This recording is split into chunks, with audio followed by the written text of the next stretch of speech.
I'm Clara Hayes, 24 years old, and just a week ago, I thought I was finally being celebrated for something that mattered, earning my degree in architecture after 5 grueling years of sacrifice.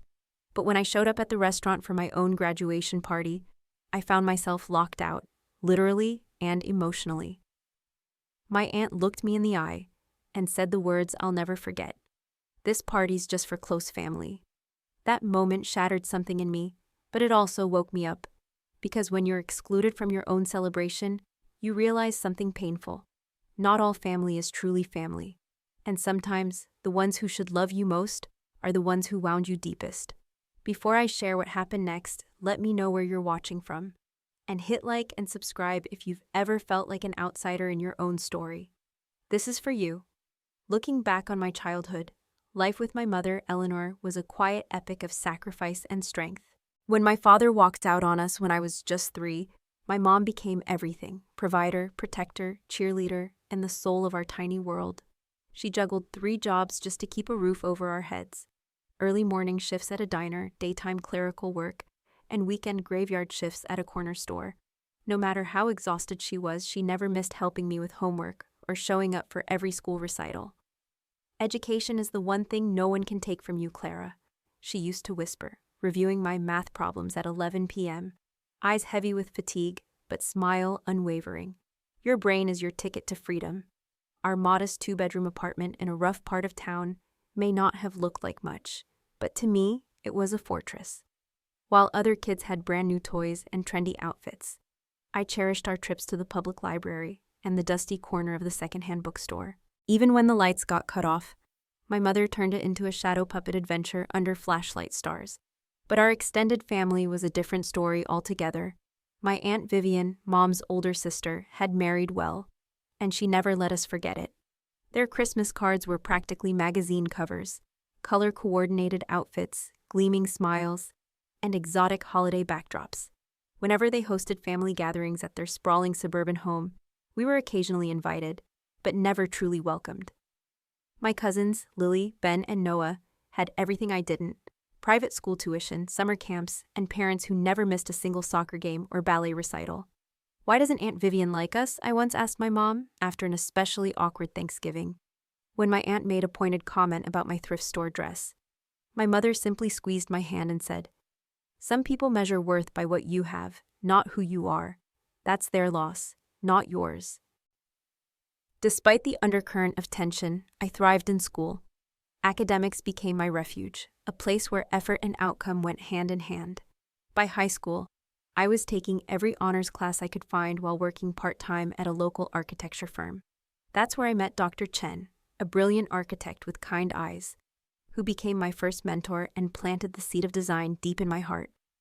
"You have a natural gift for visualizing space," he told me once. "But more than that, you care about the people who will use that space. That's what makes a great architect." The dream of becoming an architect felt like a distant star, beautiful, but out of reach given our finances. But my mother refused to let poverty write the end of my story. She researched scholarships, dragged me to college fairs, and spent long nights editing every line of my application essays. When the acceptance letters came flooding in, including a partial scholarship from State University, we danced in our tiny kitchen like we'd won the lottery. My mom's eyes welled with tears as she whispered, "You're going to be architect Clara someday." I've always known it. College was a balancing act, juggling coursework, a part-time job, and the weight of student loans.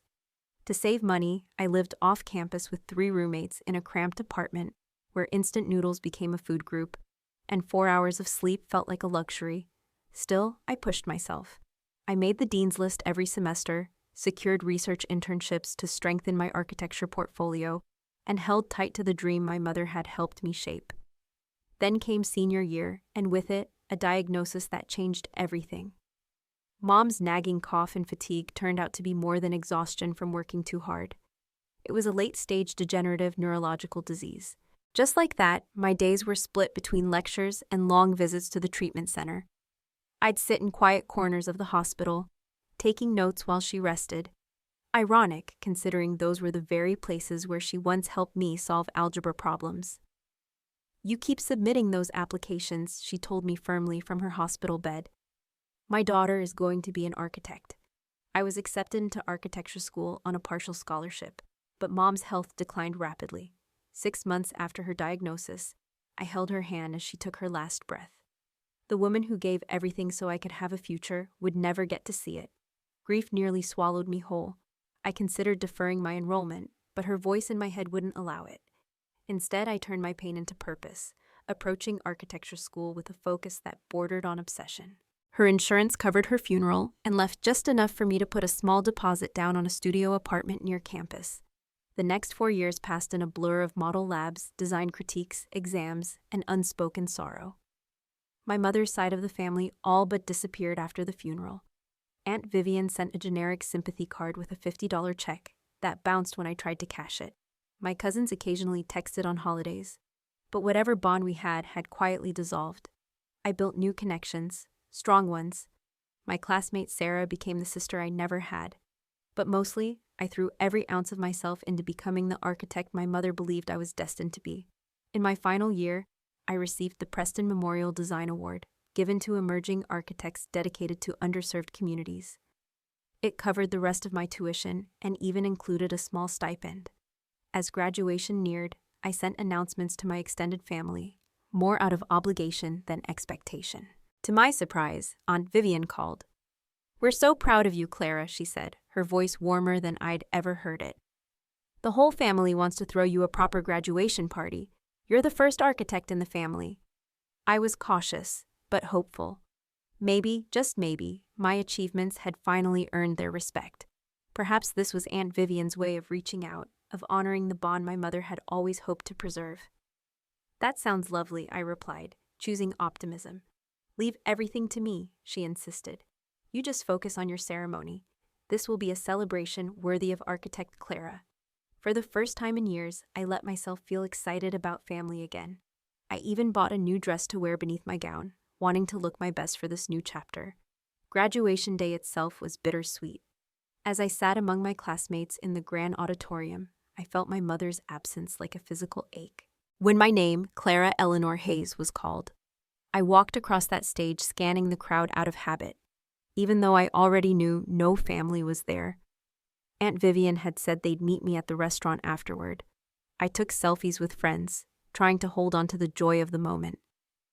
"Your mother would be so proud," my advisor whispered as she hugged me. "I know," I said, believing it with every beat of my heart. "She's the reason I'm here." What I didn't know then was that my greatest test of strength wouldn't be surviving architecture school without my mother.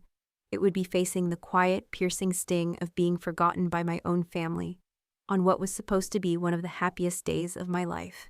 Graduation morning arrived with the kind of early summer sunshine that made everything feel possible. Light spilled through my apartment window as I got ready, and for the first time in what felt like forever, I allowed myself to breathe. After 5 years of late nights, self-doubt, and pushing forward without the one person who had believed in me most, I had made it.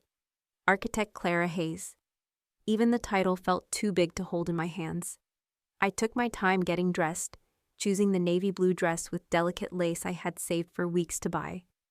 Polished, but still uniquely me. As I curled my hair and applied my makeup with quiet care, I glanced at the tiny photo of my mother in the locket around my neck. "You'd love this," I whispered to her reflection, letting her spirit walk beside me, one more time. All morning, I found myself thinking about the party. Aunt Vivian had texted me the details the night before. A 7 p.m. reservation at the Grand Arbor, one of the most elegant restaurants in town, far beyond anything I could have afforded on a student budget. Her choice felt like a genuine gesture, a sign that maybe this time she truly wanted to celebrate me. And despite our complicated history, I let myself hope. Maybe my accomplishments had finally bridged the gap. Maybe I was no longer the girl in the hand-me-down dress at Thanksgiving. After the ceremony, I received congratulatory texts from a few cousins.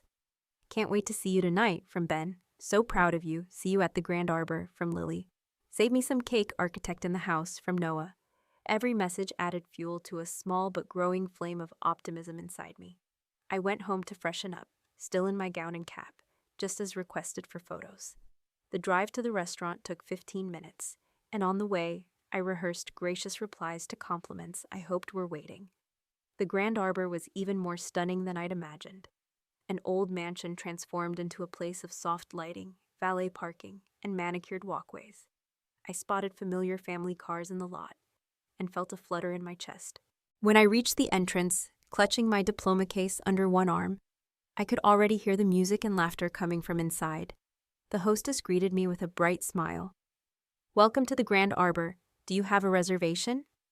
"I'm here for the Hayes party," I replied, nerves fluttering under my skin. "They booked a private room, I believe." Her smile deepened with recognition. "Yes, of course. They're just in the back. You look wonderful. Let me get someone to escort you." "Clara, there you are."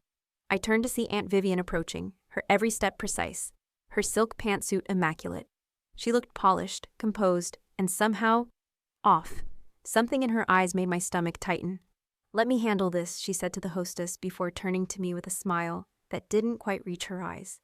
"Clara, darling, you look fine." The pause before fine landed like a pin drop. Still, I smiled. "Thank you for organizing this, Aunt Vivian. The restaurant is beautiful." "Rock." She glanced around as if to make sure no one overheard. "About that, we're just finalizing a few things inside. Would you mind waiting out here for a few minutes while we get everything ready?" I blinked. "Get ready, but—" "It's just family right now," she said, smoothing an invisible wrinkle on her sleeve. "We have a few matters to wrap up before the official start." "Family?" I echoed, her words catching in my throat. "But I am family, and isn't this party for me?" A flicker of something hard crossed her face. "Of course it's for you, Clara. Don't be dramatic. We just need a few minutes.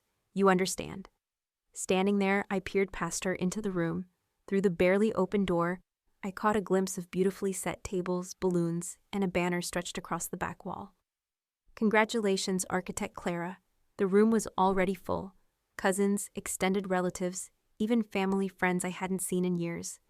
Everyone was there. Everyone except me. A couple entered the restaurant behind me, glancing at my cap and gown with curious smiles. "Congratulations," the woman beamed. "Thank you," I replied, my voice sounding hollow in my own ears. Aunt Vivian, clearly annoyed by the interruption, turned back to me. "Just wait here. Someone will come for you when we're ready." And with that, she walked away, disappearing into the party without waiting for my response. I stood frozen in the entryway, gripping my diploma case so tightly that my knuckles turned white. Slowly, the truth seeped in. This was supposed to be my graduation party, and yet I was the only one not allowed inside. The hostess gave me a sympathetic glance before burying herself in menus. I could feel the heat rise in my chest, shame pressing down like a weight. Memories came flooding back, being stuck at the kids' table long after I'd outgrown it, recycled Christmas gifts while my cousins unwrapped the latest electronics, being introduced as Eleanor's daughter, like I didn't have a name of my own. I thought earning a degree in architecture might finally make me worthy in their eyes. But standing there in my gown, diploma in hand, I realized nothing had changed. I was still the outsider, still not good enough to belong to the close family. The same aching question whispered through my mind. Was there something about me, deep down, that made me unlovable? Something they could see that I couldn't? Logically, I knew this was their failing, not mine. But logic doesn't dull the sting of rejection, especially not from the people who are supposed to love you without conditions. I took a step back toward the exit and nearly bumped into a guest arriving late. My hands trembled, and my face burned with embarrassment. A part of me wanted to storm in, demand the seat I had earned. But another part, the little girl who had grown up learning to accept disappointment from everyone but her mother, just wanted to vanish. "Ma'am, are you all right?" the hostess asked. Concern soft in her voice. I couldn't answer. My throat had closed, and tears were dangerously close. The cheers and laughter from the party room sounded louder now, mocking. I heard someone inside laugh, carefree and light, and the sound pierced me like a needle. I hovered between fight and flight, unsure which instinct would win. Nearly 40 minutes passed. I had become part of the restaurant decor, a graduate in limbo. The hostess no longer asked if I needed anything, and incoming guests stopped glancing my way. I was simply the woman in the cap and gown, still waiting. Through the narrow gap in the door, I watched the celebration continue without me. A waiter passed by with a tray of glossy desserts, tiny chocolate bites dusted with what looked like edible gold. "Your mom would have called that ridiculous," I could almost hear her chuckle. "Food's for eating, not for wearing." I shifted slightly for a better view and froze. There, at the head of the table, stood Aunt Vivian, holding up a champagne glass. The room went silent as she began to speak, her voice crisp and clear, carrying straight through to where I stood. As I was saying, Aunt Vivian declared, her voice carrying a carefully rehearsed elegance. Our family has always valued education above all else. She clasped her hands together, pausing for effect. When my beloved sister Eleanor passed, Arthur and I made a solemn promise to see Clara through her journey to becoming an architect. It wasn't easy, but family takes care of family. That lie hit me like a punch to the chest, a breathtaking, deliberate fabrication. Not only had they offered no help whatsoever, but Aunt Vivian had actively discouraged me from wasting money on further education after my mother's death. She'd suggested I get a real job, something sensible, instead of chasing architecture. And now, here she was, standing tall and polished, basking in borrowed glory. And now, she beamed, we are simply bursting with pride as we celebrate our very own architect Clara Hayes, the first in the family. She chuckled. Even if she decided to make a fashionably late entrance, light laughter rippled through the room like a polite wave.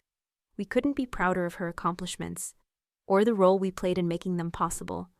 I must have made some kind of sound because the receptionist glanced at me, concerned. Inside the banquet room, someone had placed a large easel with my portrait on it, me in my white studio coat from architecture school, the same photo I'd included in my graduation announcements.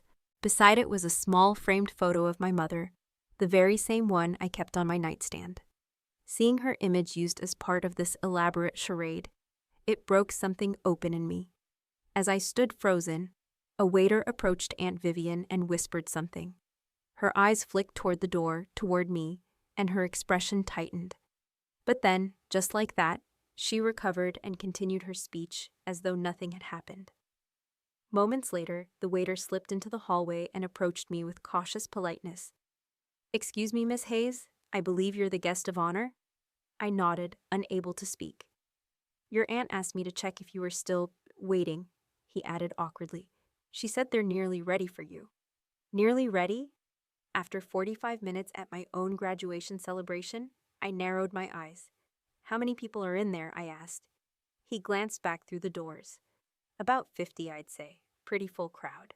50 people. Celebrating a success they had nothing to do with." Meanwhile, the person they were supposedly honoring stood outside like an afterthought, an uninvited guest to her own milestone. I stood there, weighing my options. I could wait, smile politely, pretend like none of this had happened. I could storm in, call out Aunt Vivian's lies, and make a scene. Or I could walk away. Let them continue their performance without me. But what would honor my mother's memory best? What would serve my dignity? My mother always told me to take the high road, but she also taught me that self-respect isn't something you bargain with. "Never beg for a seat at a table where you're not truly welcome," she once said. "Build your own table instead." As I hesitated, I peeked through the door again. A large cake was being wheeled out, decorated with elegant icing that read, "Congratulations, Architect Clara." Aunt Vivian positioned herself beside it, already smiling for photos. My cousin Lily was adjusting a banner that read, "Happy Graduation," making sure it hung just right for the camera. They were manufacturing a story, a sanitized version of my journey, one that erased the struggle, the silence, the sacrifice. They were rewriting history to make themselves the heroes of a story they never lived. And suddenly the truth hit me with crystal clarity. No speech, no act of confrontation would ever change who they were. No award, no title would ever be enough to make them see me as someone worthy. I could become the chief architect of the nation, and Aunt Vivian would still find a way to make me wait outside while she took credit for the work I bled for. I looked down at my graduation gown, deep blue and gold, the honors cords resting over my shoulders. This was mine, my effort, my triumph, and I refused to let it be hijacked. With sudden resolve, I began to remove my gown. I took it off slowly, then the cap, folding them both neatly over my arm along with my diploma cover. The receptionist looked at me curiously as I straightened my back and took a deep breath. Then I stepped to the door of the banquet room, pushed it open just enough to be seen, and locked eyes with Aunt Vivian. The chatter at the front of the room tapered off. Her smile faltered for just a moment before she recovered. "Oh, there she is," she called out brightly, not loud enough to interrupt conversations further back. "We're just about ready for your grand entrance, dear Clara." I held her gaze. "No need, Aunt Vivian," I said calmly. "It looks like you all are having a lovely time celebrating something, but since it's clearly not really about me, I'll leave you to it." Her smile twitched. "Don't be silly, Clara. Of course this is about you. Everyone here is proud of you." "Are they?" I replied, my voice steady. "Because I've been outside for nearly an hour, while you told everyone you supported my journey to become an architect, which is interesting, considering I haven't seen you since my mother's funeral 4 years ago." A hush fell over nearby tables. Aunt Vivian's eyes flicked nervously from face to face. "This isn't the time or place for dramatics," she hissed. "We can talk about this misunderstanding later." "There's no misunderstanding," I said firmly. "You want the prestige of having an architect in the family without doing the work to help make that happen. You want the party, but not the person." I held up my folded gown and cap. "I'll take these and the truth of my journey somewhere else, somewhere with people who were actually there for me." The silence that followed was stunning and deeply satisfying. For once, Aunt Vivian had no retort. My cousin Ben started to rise, unsure, while Lily and Noah stared, mouths open. "Clara, wait!" Uncle Arthur began, but I had already turned to leave. As I walked out of the restaurant, a strange mix of emotions surged through me. Hurt and anger, yes, but also a surprising lightness. For the first time in my life, I had stood up to the family dynamic that had always made me feel less than. I had refused to settle for scraps of acknowledgement when I deserved a full seat at the table. Out in the warm evening air, I inhaled deeply and sent a text to Sarah. "I'm leaving. Can I come over?" Her reply came instantly. "Already setting up. Bring ice." I smiled through the tears finally spilling down my cheeks. The family I chose might be smaller, but it was real, and that was worth celebrating. I didn't make it more than 3 blocks from the Grand Arbor before I had to pull into a gas station parking lot. I couldn't see clearly through the tears. The weight of everything that had just happened crashed over me like a tidal wave. I sat behind the wheel, clutching my carefully folded graduation gown like it was a lifeline, and broke down. These weren't quiet tears. They were deep, wrenching sobs that shook my whole body, coming from a place of sorrow that had been waiting too long to be heard. I cried for my mother, who should have been there. I cried for the support I had never received.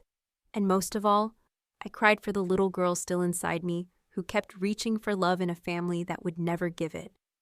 When the storm finally passed, I called Sarah, my voice cracked with the aftershock. "They threw me a party I wasn't allowed to attend," I said, the absurdity of it hitting me all over again. "And Aunt Vivian stood up there and took credit for my architecture degree." "What a bunch of flaming garbage people," Sarah snapped. "I knew your aunt was terrible, but this is next level." I wiped my face, smearing the makeup I'd so carefully applied just hours earlier. "I don't even know why I'm surprised," I murmured. "This is just one more time, right? They've always treated me like this."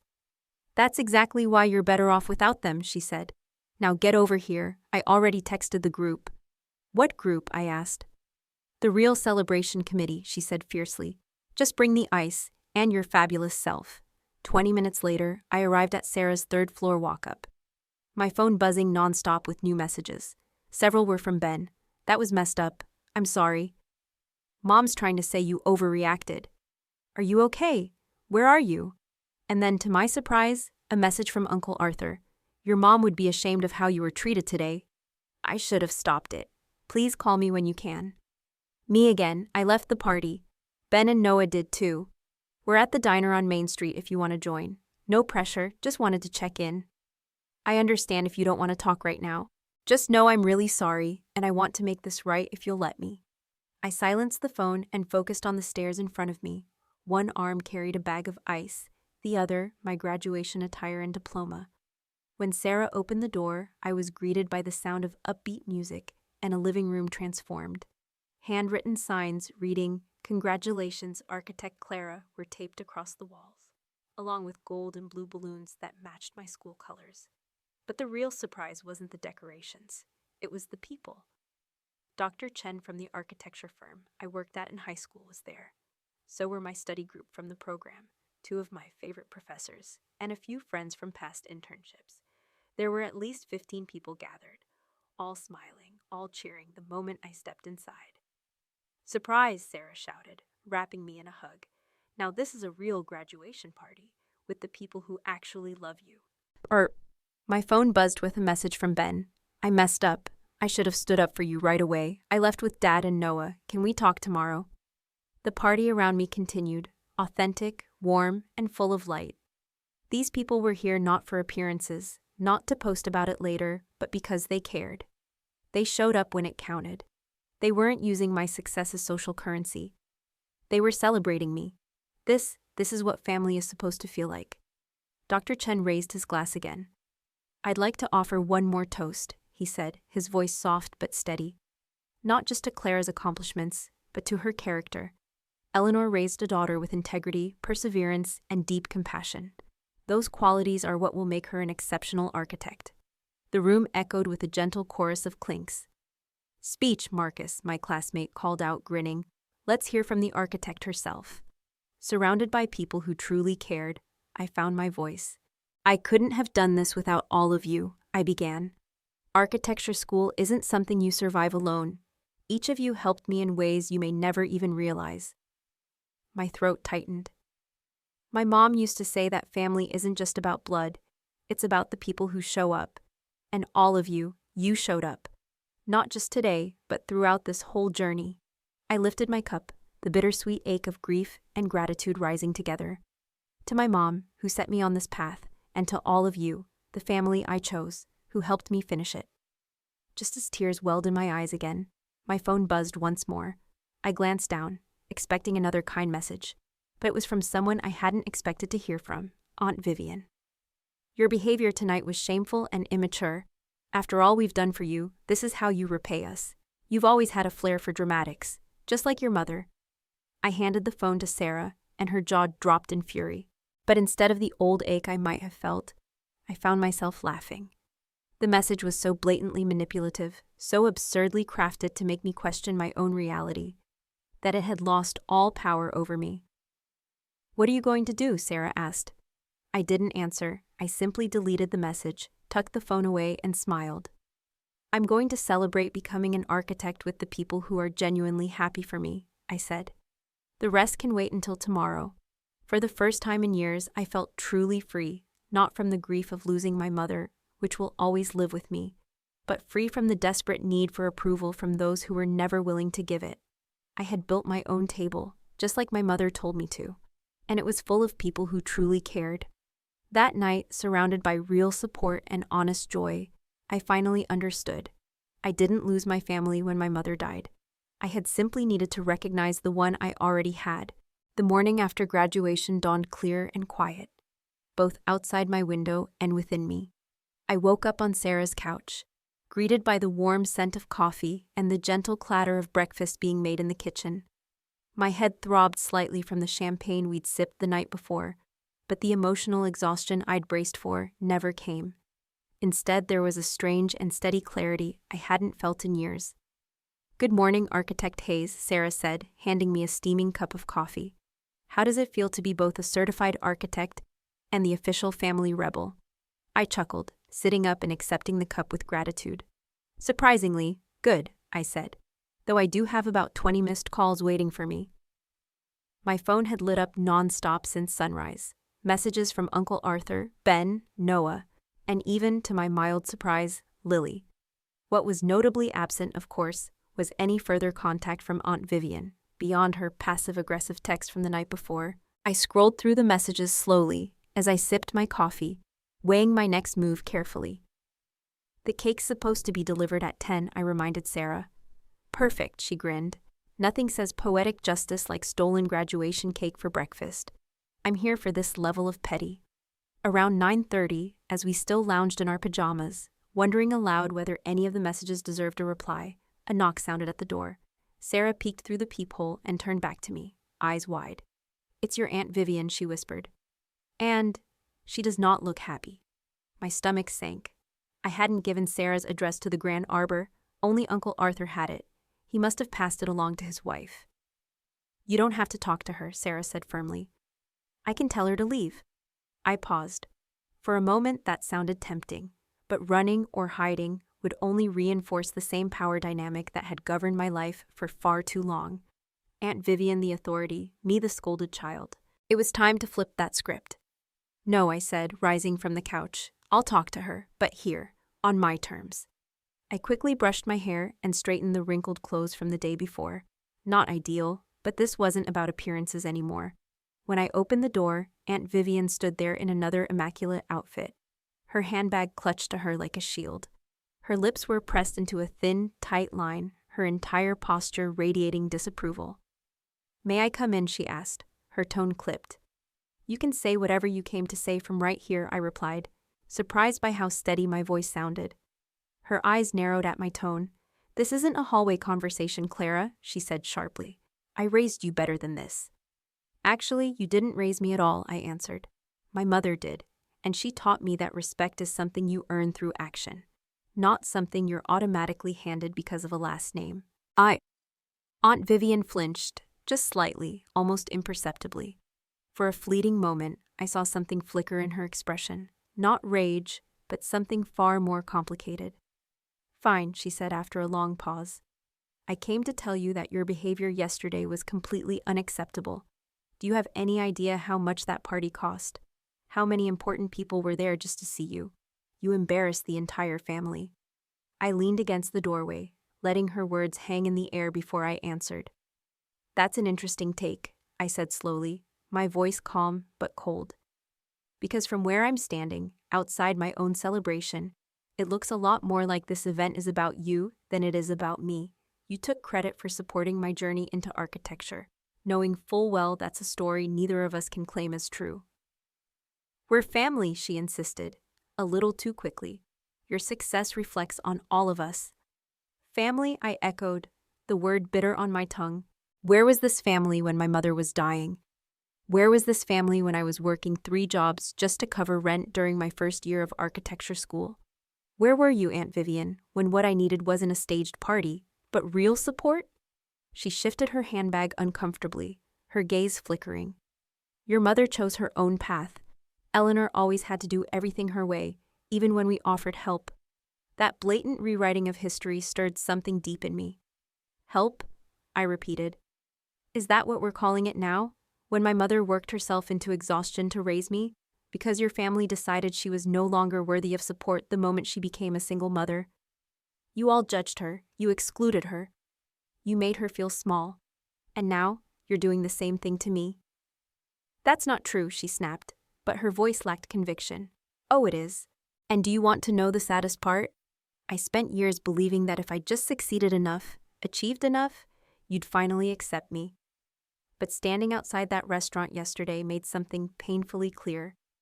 It was never about me not being enough. It was about you never being able to see me." For a moment, the polished facade she always wore cracked. Just a hairline fracture, but they're all the same. "You don't understand," she said quietly. "Things were complicated between your mother and me." "Then help me understand," I challenged. "Because from where I'm standing, you've treated me like an inconvenient obligation my entire life." She didn't answer right away. Her eyes drifted past me, into the apartment behind, as if searching for an escape. When she finally spoke, her voice was softer, almost weary. "Your mother, she was always the smart one, the beautiful one, the one everyone adored. And I was the practical one, the responsible one. I married well, maintained family ties, preserved our social standing. Eleanor threw it all away for your father, who we all knew was unreliable." I stared at her, the truth beginning to reveal itself piece by piece. "You were jealous of her." I was concerned. She corrected too quickly, but we both heard the lie in her tone. When he left and she struggled, I thought, finally she'll realize she needs us. She'll need me, but she never did. She was too proud. "She was hurt," I said, my voice gentler now. "Hurt by your judgment, hurt by the conditional love your family showed her." Aunt Vivian turned away slightly, as if shielding herself from the memory. "When she got sick, I didn't realize how serious it was. She didn't tell me until it was already bad, and by then, I finished for her. It was too late for reconciliation. She didn't argue. And after she passed, I continued, instead of making it right by supporting her daughter, you just repeated the same pattern. You distanced yourself until it was safe to step in and take credit when the work was already done. Something flickered across her face, maybe shame, maybe regret. I didn't know how to bridge that gap, she admitted. And then you, just like her, went out and did it all on your own. Sarah appeared beside me, her presence quiet but firm.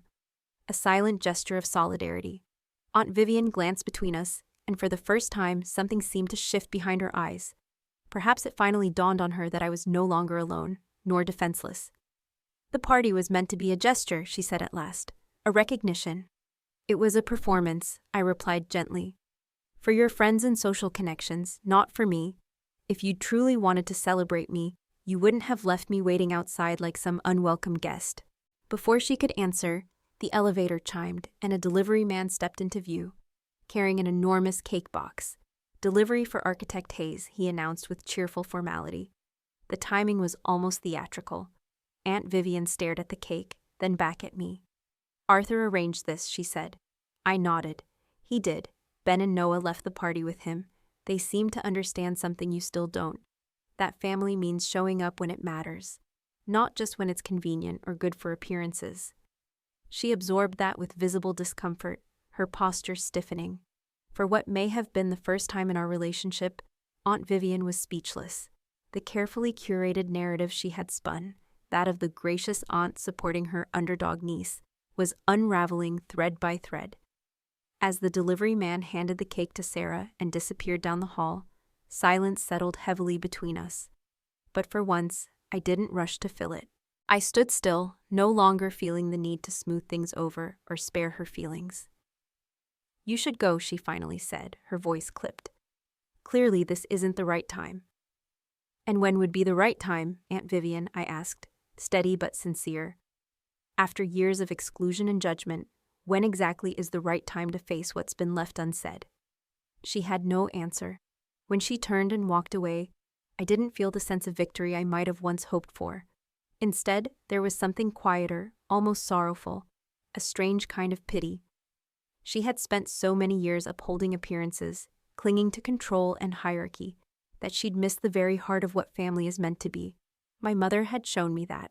Unwavering support, open arms, and the ability to rejoice in each other's joy without needing to own it. Still, I called after her softly. I'd welcome a real relationship with you in the family. Not because of what you can give me, but because you're my mother's sister. That means something to me. She paused at the elevator, but didn't turn around. After a moment, she stepped inside, her shoulders held rigid. Whether from pride, regret, or a complicated tangle of both, I couldn't say. Later that evening, I finally called the Uncle Arthur back.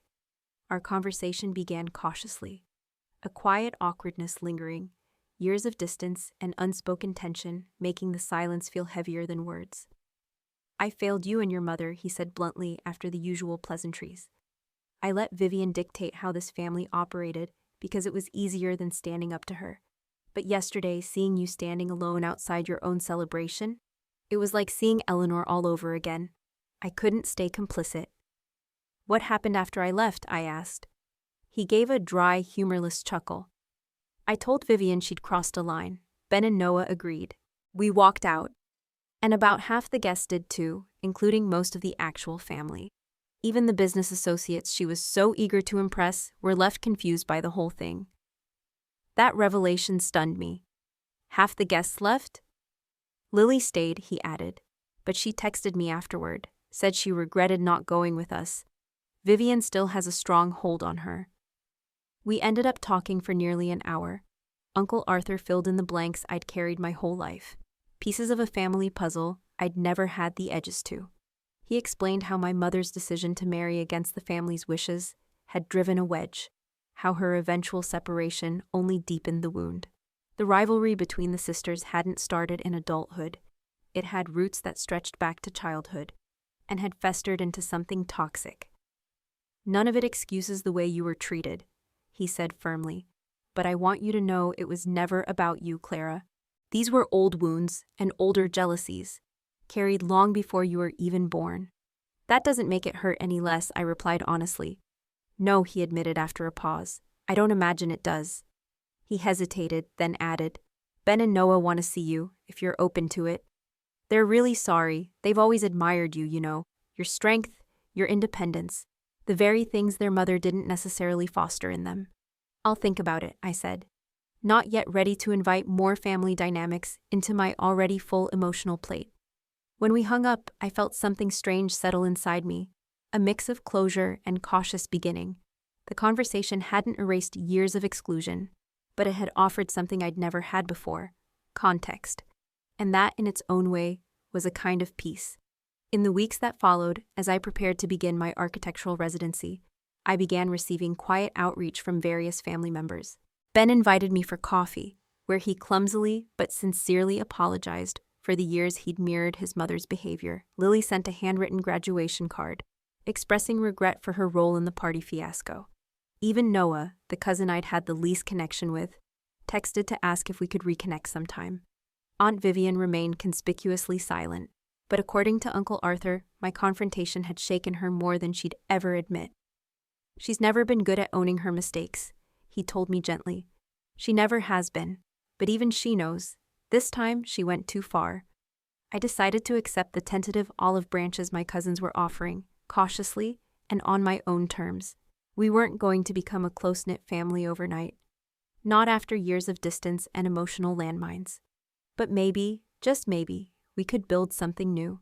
Something rooted not in childhood hierarchies, but in who we were as adults, with our own agency and accountability. Surprisingly, I found myself considering family therapy, with those willing to participate. Not as a way to excuse the past, but to understand it more fully and rewrite the patterns that had bound us for generations.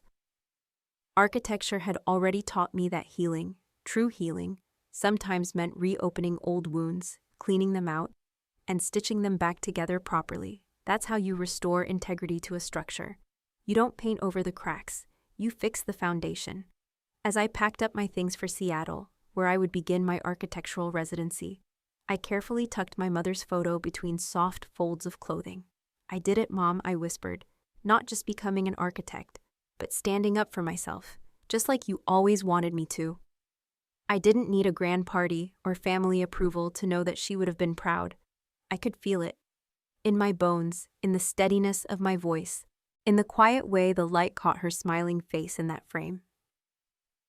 A year after the graduation fiasco, I stood in the cheerful little backyard of my new apartment in Seattle, surrounded by a blend of old and new friends, co-workers from my residency program, and, most surprisingly, a handful of family. Uncle Arthur manned the grill with a kind of theatrical intensity, like it was a competitive sport. Ben was deep in conversation with Sarah about a design dilemma I had roped them both into. Lily floated around, arranging the ever-growing potluck table like a symphony conductor.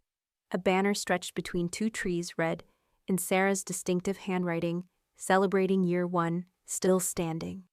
It was decorated with comically detailed architectural drawings, which made the non-architect guests look slightly alarmed. I scanned the scene, a quiet smile playing on my lips. This gathering was everything last year's party wasn't. Warm, relaxed, real. No one was posturing for social media likes. No one was claiming credit for my accomplishments. It was just people who cared, enjoying a summer day together with no agenda but joy. The road to this moment hadn't been smooth or simple.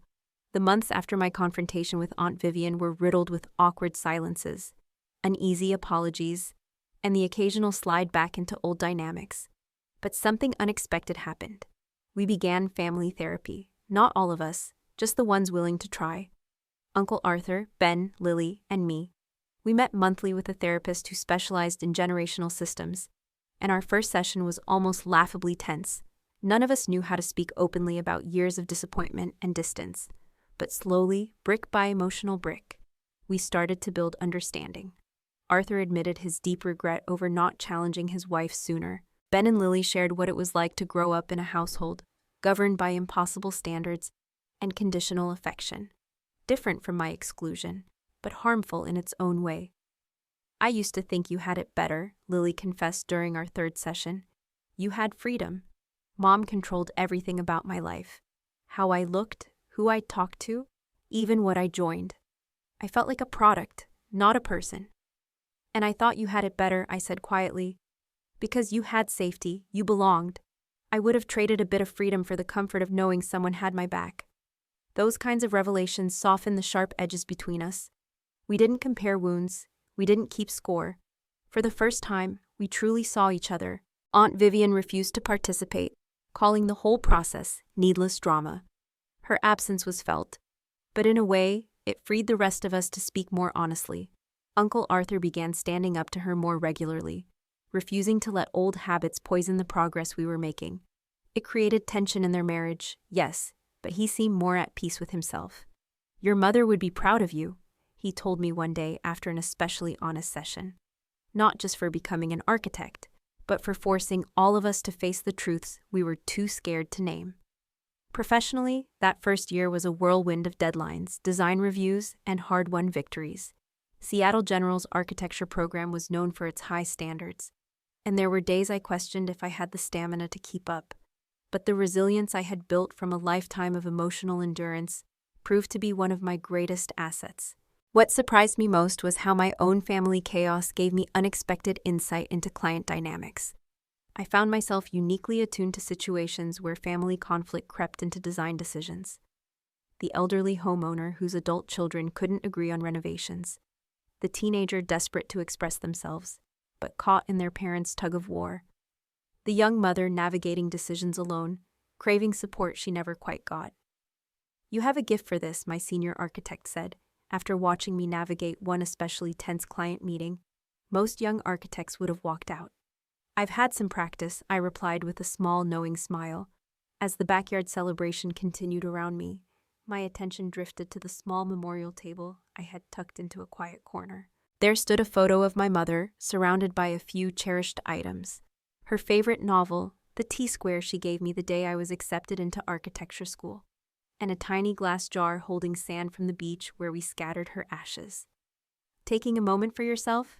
Sarah appeared beside me, holding 2 glasses of lemonade. I accepted one with a grateful smile. Just thinking about how much can change in a year, I said. From being left outside my own celebration to hosting one like this. That's what I call character development. We clinked glasses, and I let my gaze wander across the yard. New bonds were forming before my eyes. My residency mentor was deep in conversation with Dr. Chen, who had driven up from my hometown just for the weekend. Ben was proudly showing off puppy photos to my coworker David. Uncle Arthur was locked in a very serious debate about grilling techniques with my landlord. You've built something beautiful here, Sarah remarked. Your own kind of family. The term chosen family had sometimes struck me as a bit sentimental, but looking around, I couldn't deny its truth.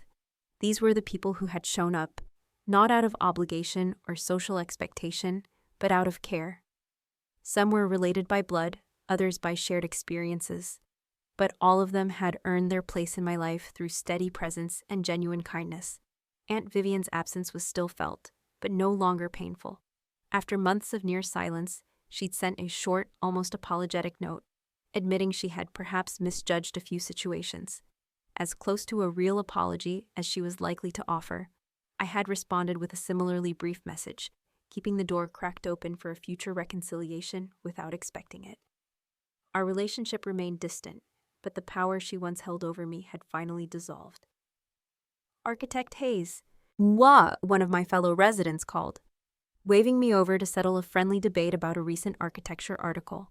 As I walked toward them, I caught Uncle Arthur watching me with a look that stopped me in my tracks, a mix of pride and wistful memory that reminded me, almost painfully, of my mother. Later, as the sun dipped low and guests began to filter out, Uncle Arthur helped me carry dishes into the kitchen. Your mom would have loved this kind of gathering, he said out of the blue. Nothing fancy, just good people enjoying each other's company. Vivian always thought Eleanor's parties were too plain, not impressive enough, he added. But they were the ones people actually liked being at. I paused, hands submerged in soapy water. I didn't know that about her. There's a lot you might not know, he said gently. She was an incredible woman, stubborn as a mule, of course, family trait you've clearly inherited. He smiled wistfully. She would be so proud of the life you're building, Clara. Not just the architecture part, though that's impressive too. but the way you've learned to stand up for yourself while still keeping your heart open. That's no small thing.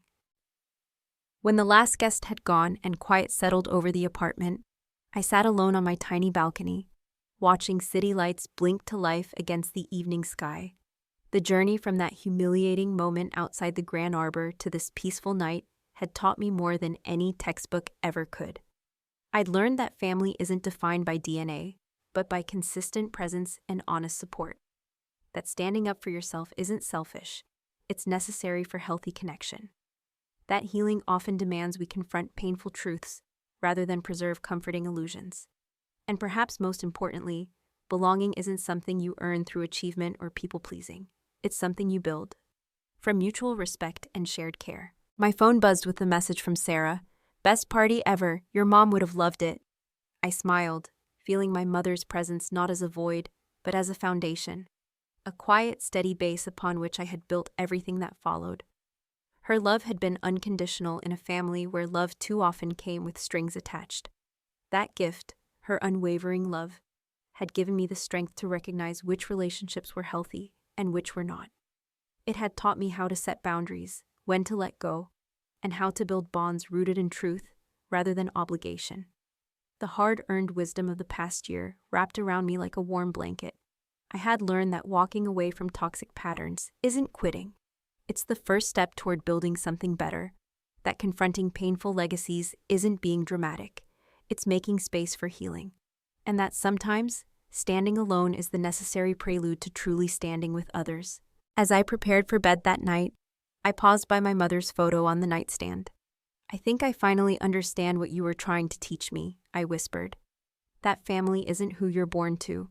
It's who you choose to become, and who chooses to stand beside you in return." The road ahead would still have its complexities. Generational patterns don't unravel in a single year, and my residency program would continue to test my limits. But I face these challenges now from a place of hard-won clarity and strength. I had stopped waiting for a seat at a table that never welcomed me. Instead, I built my own table, big enough for anyone who shows up with love, and no one left standing outside the door. What about you? Have you ever had to walk away from something familiar in order to find something better? Have you ever had to redefine family on your own terms? I'd love to hear your story in the comments. And if this resonated with you, please like, subscribe, and share it with someone who might need the reminder. You are worthy, just as you are. Thank you for being part of the family I've chosen today.